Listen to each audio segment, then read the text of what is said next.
I never imagined the sound of my own daughter's voice could feel like a shard of glass twisting in my chest. Mom, it's just paperwork. It's for your own good. She said it so calmly, over a cup of chamomile tea in the sunroom she'd helped me paint just last spring. If you've ever sat across from someone you love and felt the ground vanish beneath you, you're not alone. Subscribe to the channel. Stay with me. There are more stories like mine to tell. My name is Evelyn Ross. I'm 63 years old, and for 28 of those years, I was a senior contract attorney for DeWitt and Sterling. I didn't just read the fine print, I wrote it. I crafted clauses that protected multinational corporations from liabilities worth millions. The irony isn't lost on me. I retired 2 years ago after my husband, Peter, passed. Pancreatic cancer. It was swift and brutal, and it left me in this 4-bedroom colonial in Maple Creek, a house that echoes with memories and the ghosts of our plans. We were supposed to grow old here, travel, drive each other crazy with competing crossword puzzle times. Now it's just me and Colonel Mustard, an overly dignified Persian cat who judges my life choices from various sunbeams. Our daughter, Chloe, is 37. She's a real estate agent, married to a man named Greg who runs a semi-successful franchise of premium car washes. They live 30 minutes away in a sleek, modern townhouse that always smells faintly of new carpet and anxiety. They have a son, Noah, who is 9 and has my husband's exact smile, and a daughter, Sophie, who is 6 and possesses the fierce, unblinking gaze of a tiny warrior poet. They are the anchors of my heart. Every Friday was Grandma Day. We'd bake messy cookies, build elaborate pillow forts that would stay up all weekend, and read stories with different, ridiculous voices for every character. I thought the rhythm of our lives was settled. I was grieving, yes, but building a new version of happiness, brick by careful brick. It started subtly, about 4 months ago, a shift in the wind. Chloe began calling more often. Not the chatty, newsy calls about Noah's soccer goal or Sophie's hilarious misinterpretation of a song lyric. These were purposeful, soft-voiced check-ins. Hey Mom, just thinking about you. How are you really feeling? I'm fine, sweetheart. A little tired today, but fine. Tired? Did you sleep okay? You know, at your age, sleep disturbances can be an early sign. Have you talked to Dr. Abrams? I brushed it off as concern. A daughter worrying about her widowed mother. It was natural, even touching. Then the questions evolved. Mom, you remember the Andersons down the street? They had to sell their house suddenly when Mr. Anderson fell.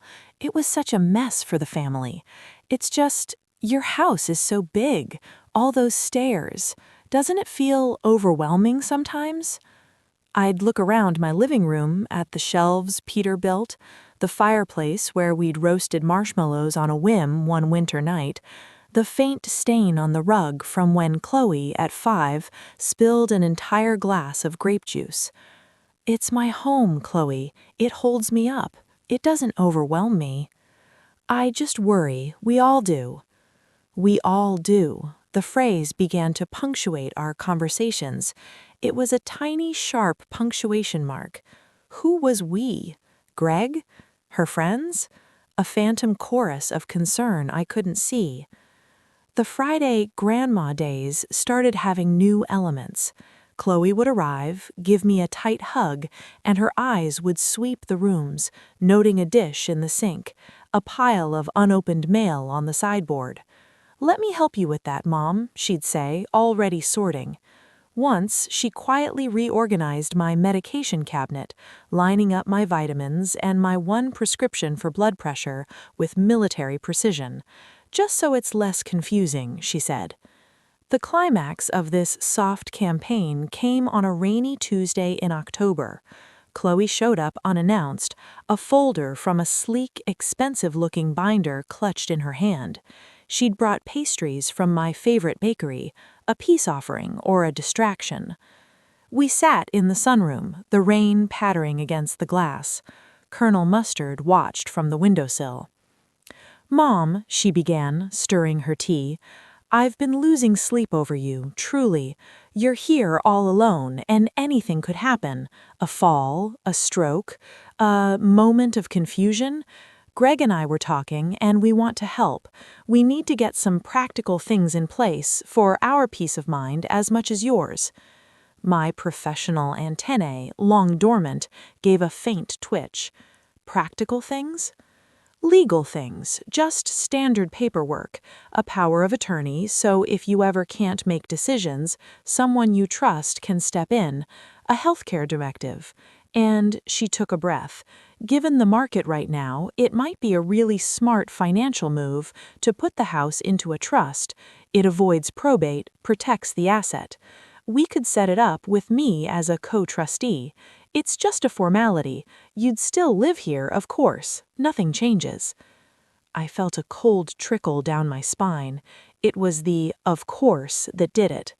In contract law, of course is often the prelude to the clause that strips you of your rights.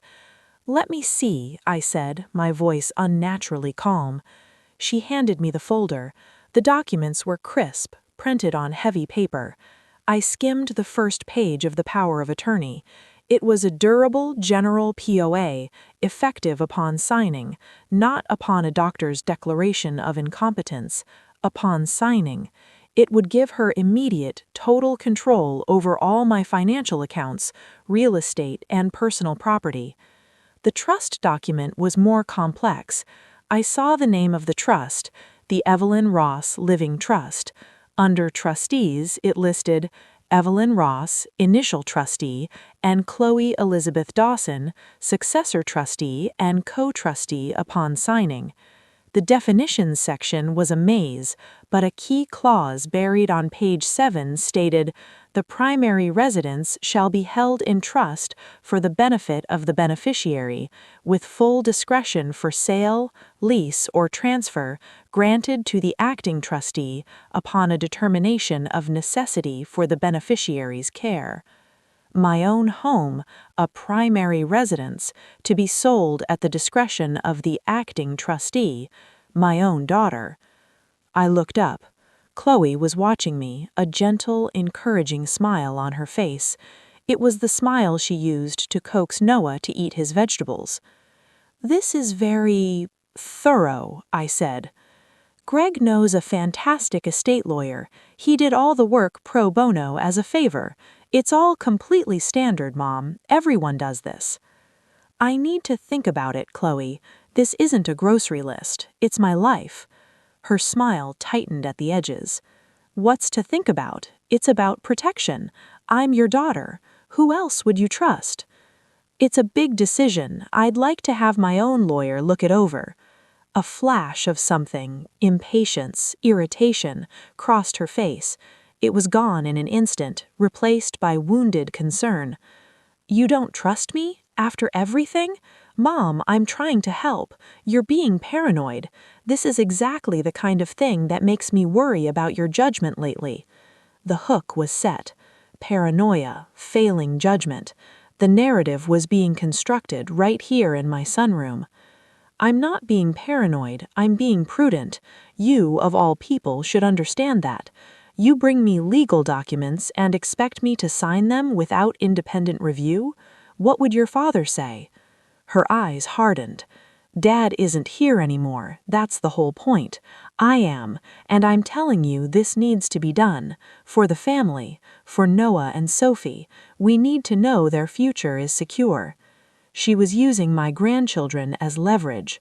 The cold trickle in my spine turned to ice. "I'll think about it," I repeated, closing the folder with finality. She left soon after, the pastries untouched, the rain mimicking the quiet storm in my heart. I sat for a long time after her car left the driveway. I thought of Peter, of his steady, principled gaze. He'd have seen this coming from a mile away. He'd always said Chloe had Greg's ambition without his off switch. That night I didn't sleep. I sat at the large mahogany desk in Peter's old study, the one I'd avoided for 2 years.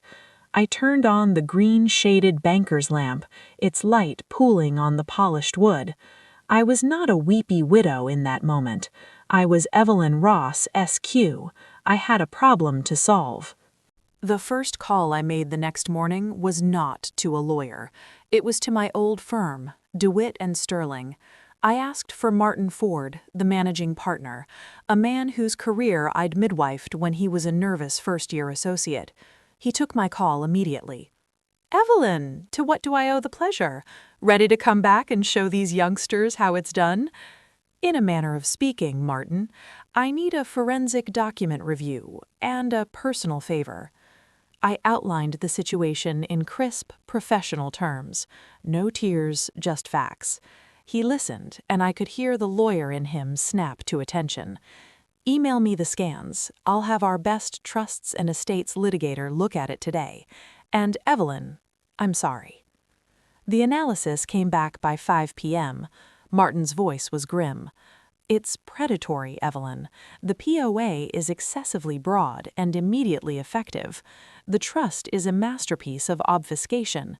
That clause on page 7, it gives your daughter, as acting trustee, the unilateral right to determine necessity for care and liquidate the property. Coupled with the POA, she could move you into a facility, sell the house, and control the proceeds, all under a veneer of legality. The pro bono lawyer who drafted this, let's just say he's known for aggressive estate planning that favors the younger generation." "How aggressive?" "There's a footnote citing a state statute often used in contested guardianships. He's laying groundwork to declare you incapacitated down the line if you resist." I thanked him, my hand steady as I hung up. The confirmation was a relief in its horrifying clarity. This was not just greed, it was a calculated legal siege. The next phase required theater. I called Chloe 2 days later. I made my voice sound weary, defeated. "You were right, honey. I'm tired of thinking about it all. I just want it settled. Come over Friday, bring the papers, I'll sign." The relief in her voice was palpable, a tangible thing through the phone. "Oh, Mom, I knew you'd see reason. This is the best thing, for everyone." I spent the intervening days as if preparing for trial. I met with a sharp, no-nonsense estate attorney named Linda Shapiro, a woman with a gaze that could cut steel. We drafted a new set of documents, a springing power of attorney that would only activate upon the sworn affidavits of 2 independent, board-certified geriatric psychiatrists, a revocable living trust with me as sole trustee, naming a corporate fiduciary as my successor, and a new will leaving my entire estate to a separate trust for Noah and Sophie, with distributions at ages 30 and 35, managed by a bank trust department. Chloe and Greg were named as secondary guardians for the children only, behind my sister in California. I filed the paperwork with the county recorder. I moved the bulk of my savings, $287,650.42, to a new account at a different bank. I changed the passwords on everything, from my email to my utility bills. I installed a high-definition security system with cameras at every door and motion sensors on the first-floor windows. The invoice, number 4492 from Sentinel Security, dated October 19th, for $2,850, sat on my desk, my proof. On Friday, Chloe arrived not just with Greg, but with the pro bono lawyer, a man named Robert Kane. He was in his 50s, with a tan that spoke of golf courses and a smile that didn't reach his eyes. This, I realized, was the escalation. They weren't taking chances. They settled in the living room. Robert set up a tablet to record the signing for everyone's protection. Greg hovered by the fireplace, jingling the change in his pocket. "Shall we?" Robert said, placing the familiar documents on the coffee table, and expensive pen beside them.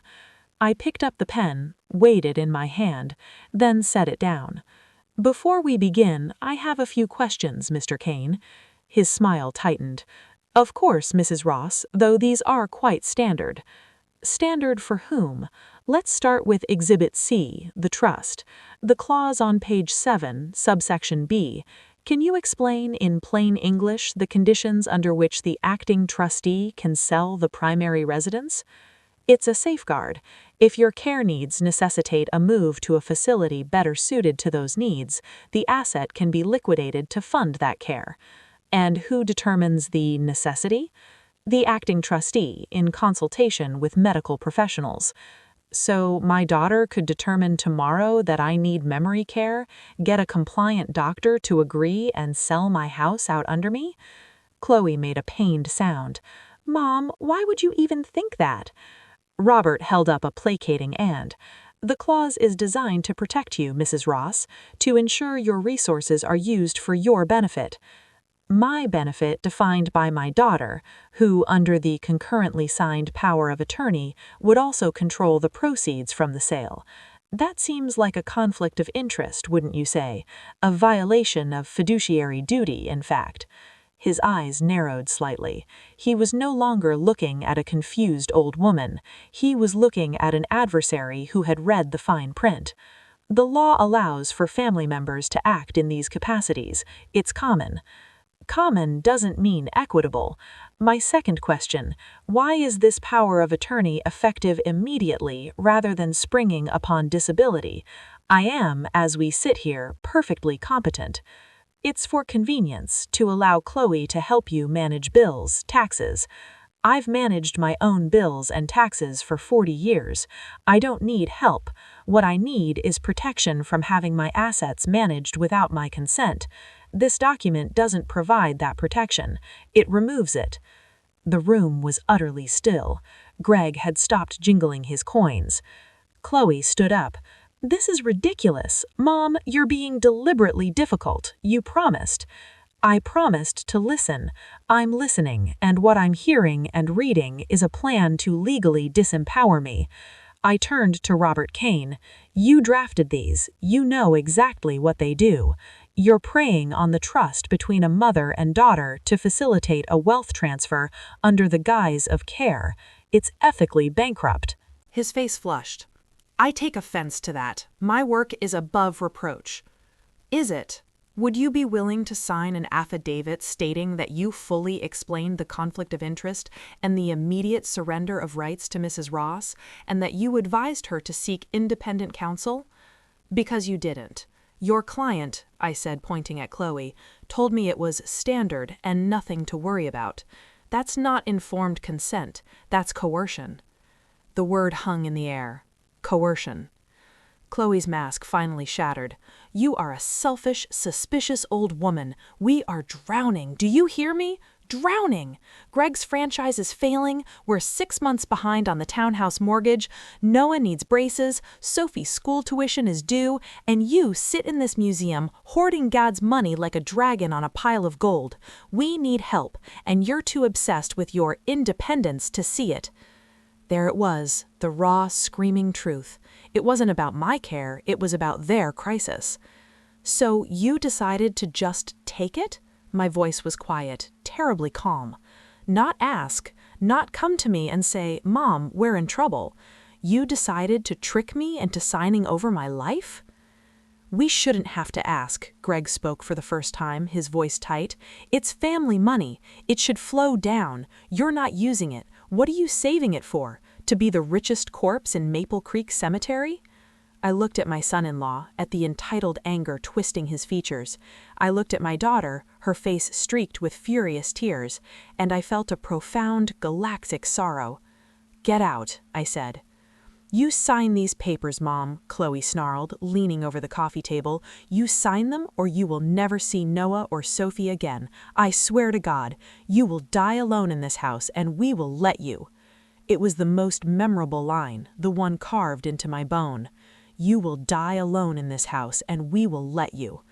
Threatening me with my grandchildren doesn't make you right, Chloe. It makes you monstrous. Get out of my house, now. Robert Kane was already packing his tablet, his legal bluster gone. He wanted no part of a witnessed threat. Greg grabbed Chloe's arm, pulling her toward the door. She shook him off, her eyes burning into mine. You've chosen. Remember that you've chosen." Then they were gone. The silence they left behind was deafening. I walked to the front door, locked it, engaged the new deadbolt. I leaned my forehead against the cool wood. Then I did not cry. I made a pot of strong coffee and went to Peter's study. I had work to do. The minor revenge, the small turn, came 2 weeks later. Chloe, predictably, had launched the next phase, the smear campaign. Posts on her social media, carefully worded for plausible deniability. "Praying for my mom today. Aging is so cruel, and it's hard when they don't recognize they need help. #dementia, #hard choices, #family first." She'd texted a few of my close friends, expressing her concern about my increasing paranoia and financial irresponsibility. I didn't engage publicly. Instead, I sent a single, carefully crafted email to every member of my extended family, our old neighborhood friends, and the parents in Noah and Sophie's school carpool circle, people who knew me, who knew Chloe. The subject line was, "Setting the record straight." The email contained no vitriol. It stated, calmly, that due to recent events, I had retained legal counsel to manage my affairs. It provided Linda Shapiro's contact information for any official inquiries. Then I attached 2 pages. The first was a scanned copy of page 7 of the trust document Chloe had presented, with the key clause highlighted in yellow. The second was a clean, simple copy of the affidavit of competency signed by my doctor and a neurologist, dated after the confrontation. Below the attachments, I wrote, "I am well, I am competent. I believe in transparency. I love my daughter and my grandchildren unconditionally, but I will not be financially coerced or falsely portrayed as infirm. If you have questions, I am happy to answer them." I didn't accuse Chloe of anything, I just presented the evidence. The court of family opinion convened instantly. The phone began to ring, not with accusations but with support, with stories I hadn't heard, of Chloe asking others for loans, of Greg's business troubles being worse than I knew. The narrative she was trying to build around me crumbled under the weight of documented fact. That was my small, satisfying turn. I had regained control of the story. Of course, it provoked a nuclear response. A week later, a summons arrived. Chloe, through a new lawyer, had petitioned the court for an emergency temporary guardianship, alleging I was a danger to myself financially and was suffering from severe cognitive decline. The hearing was set for 10 days out. This was the war I'd been preparing for. Linda Shapiro was a general. We assembled our evidence, the predatory documents, the recorded threat. I'd had the presence of mind to trigger a voice memo when they entered the living room, the sworn affidavits from my doctors, my recent flawless credit report, even a log I'd kept of my daily activities, crossword completion times, my volunteer schedule at the local botanical garden, my book club notes. We subpoenaed Robert Kane's files and Greg's business financials. The hearing was a quiet, brutal affair in a sterile courtroom. Chloe and Greg sat at one table, their new lawyer looking sober. I sat with Linda. My daughter wouldn't look at me. When Chloe took the stand and tearfully described my confusion, my hoarding of mail, my irrational fear of her help, it was chilling. She was convincing. But then Linda approached. "Ms. Dawson, you stated under oath that your mother is no longer capable of managing her finances, is that correct?" "Yes." "Can you tell the court the balance of her primary checking account as of last month?" Chloe hesitated. I don't know the exact figure." "Would you be surprised to learn it's $287,652.42? A ripple in the courtroom. "And the due date for her property taxes?" Another hesitation. "I'm not sure." "They were paid in full, on time, 3 weeks ago. Do you recall the incident on October 20th in her living room where you stated, and I quote from the audio recording, 'You will die alone in this house and we will let you'?" Chloe's face went white. I was upset. She was being impossible. "Did you or did you not present her with a trust document that would grant you the power to sell her home upon your own determination of necessity?" It was for her care. Your care or your financial care, Miss Dawson? Isn't it true that your husband's business, Shine On Car Wash, filed for Chapter 11 bankruptcy protection just yesterday? Objections flew, but the seed was planted. The judge, a weary-looking woman in her 60s, listened to the audio clip. She reviewed the side-by-side comparison of the documents Chloe provided and the ones I had lawfully executed. She called a recess. When we returned, her ruling was swift. The petition for temporary guardianship is denied. There is no credible evidence of incapacity. There is, however, considerable evidence of undue influence and a potential attempt at financial exploitation. I am referring this matter to the county's Adult Protective Services for investigation. Mrs. Ross, your existing legal arrangements appear robust and prudent. Court is adjourned.